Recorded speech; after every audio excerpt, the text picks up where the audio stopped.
Tamim al-Dari, who had embraced Islam, he used to be a Christian, embraced Islam, an Arab. He got up and he said, we were in a ship and a huge storm hit us and we were lost until our ship reached an island. We entered the island. He says, a beast came to us on this island. It had so much hair on it that we could not tell the front from its back. Which was its head, which was its tail. We don't know. And we said, Waylaki ma anti. Woe to you, what are you? Never seen a creature like you before. And she spoke. The beast said, Ana al-jassasa. They said, Wama al-jassasa? What is this al-jassasa? And then the beast said, Ayyuha al-qawm, people. Intaliqu ila hadha al-rajul fi ad-dayr. Come to this man who is waiting for you in a dayr. A dayr was known in those days as being like a place where people used to worship. And he said, there is a man who is waiting for your news anxiously. They said, we ran away from the beast immediately thinking it was a jinn. We entered this hut that was set for worship. And suddenly we saw in front of us a person, a man who was the biggest in build that we have yet to have seen. His arms were wrapped to his neck with chains like this. And his head and arms were also chained together to his knees, to his legs, like this. So he can just look up. And he's chained up really well, couldn't move. We said, what are you? And he said, you are able to hurt me because I'm chained up. So it's my right to ask, who are you first? They said, very well.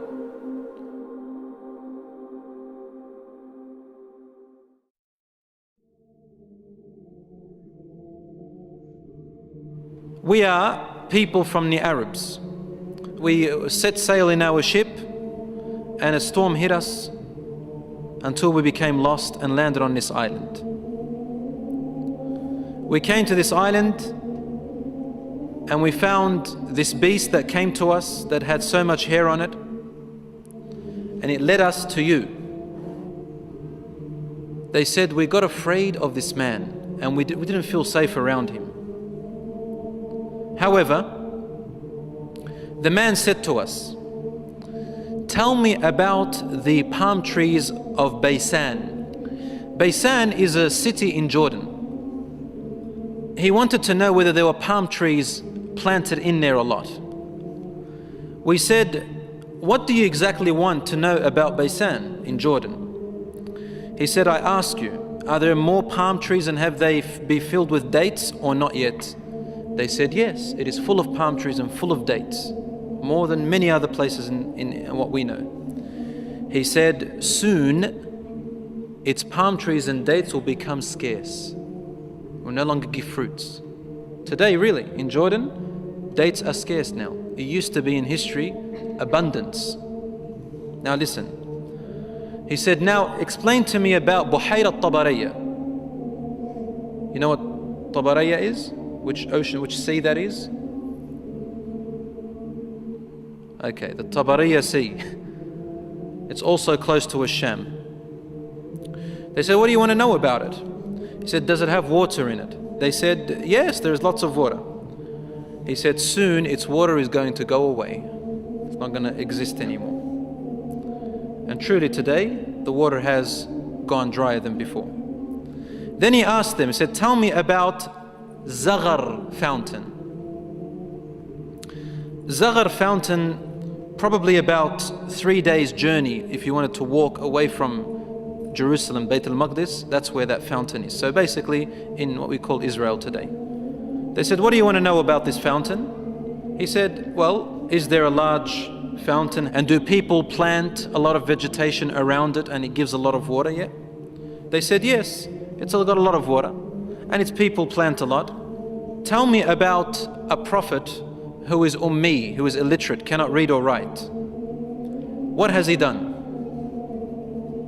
They said he has come out in Mecca and now he lives in Yathrib, in Medina. He asked them, have his people fought him? They said yes. He said, what did he do? They said he was driven out by his own people. But he went to another Arab, the Yathrib people and those who embraced Islam with him, and they obeyed him. This man said to them, really? Has that really happened? They said yes. He said, أَمَا إِنَّ ذَاكَ خَيْرٌ لَهُمْ أَن يُطِيعُوهُ. He said, behold, it is better for those people who obey him to keep on obeying him. He's actually supporting the Prophet ﷺ. وَإِنِّي مُخْبِرُكُمْ عَنِّي. Now I'm going to tell you about myself. إِنِّي أَنَا الْمَسِيحِ. I am Christ. Isa alayhi salam. وَإِنِّي أُوشَكُ أَن يُؤْذَنَ لِي فِي الْخُرُوجِ فَأَخْرُجْ. He said, now very soon, based on the signs you've showed me, I'm going to be given permission to leave and I'm going to come out. فَأَسِيرُ فِي الْأَرْضِ. I will walk throughout the land. فَلَا أَدَعْ قَرْيَةً إِلَّا هَبَطْتُهَا فِي 40 لَيْلَةً. He said, there wouldn't be a village or a city or a place on earth except that I would have reached it, all in 40 days. The whole world in 40 days. غَيْرَ مَكَّةَ وَطِيبَةَ. All except two places, Mecca and Tiba, Medina. فَهُمَا مُحَرَّمَتَانِ عَلَيَّ كِلْتَاهُمَا. He said, they are both forbidden for me to enter. Now when we say he enters, it means he conquers, takes over. He owns it. كُلَّمَا أَرَدْتُ أَنْ أَدْخُلَ وَاحِدٍ. He goes, every time I wanted to come into one of them, an angel will stand guard holding a sword, and he will prevent me from entering Mecca and Medina.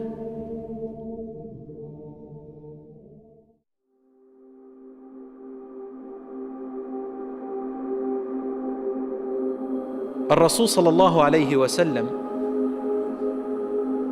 started grabbing his stick and sort of he put it close to his hip, sallallahu alayhi wasallam, and then he began to bang, to hit the ground with it like this. But he was sort of tense, sallallahu alayhi wasallam. Something very important. He was really tense about it, and he hit the floor and he said, "Ala hadhihi tiba." Behold, everyone, this is Tiba. Meaning he's pointing, this is Medina. He's in Medina, he's saying, this is Tiba, which you are in right now. He said, didn't I tell you that this man will come out and not be able to enter this land? They said, yes, Ya Rasulullah, because he had told them a lot about it before. He said, the hadith of Tamim al-Dari, wallahi, amazed me as he told me about him. Because it's the same as what I used to tell you about Mecca and Medina. Behold, Dajal is somewhere near the oceans, in one of on an island somewhere towards the east of Medina, somewhere there, he said, in one of those oceans. Min qibal al-mashriq ma hu, towards the east somewhere. So even the Prophet ﷺ doesn't know exactly where he is, but in that direction. So he's close to the Middle East at the moment.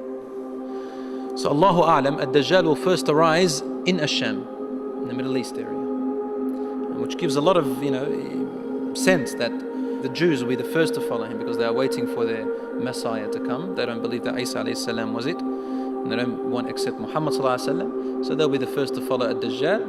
They say he is the real Isa. As for the Christians, they believe in the coming of Isa alayhi salam. Because they've mixed up their scriptures, they will think that this is the man. And because he will say, I am Isa, they will ask for him alayhi salam. They will ask for miracles, and he will do these miracles. Some of them won't be convinced. See, afterwards he'll say that I am God. Ana ilahukum. And then they'll say, what proof do you have? He said, only God can raise the dead. He said, okay, what if I raise your parents from the dead? They said, yes, we'll believe your God. So he will be able to get the jinns, the shayateen, to work for him, and he will raise them to become, to look like their parents, and they will speak to them. And so the people, non-Muslim people and the weak Muslims will follow him.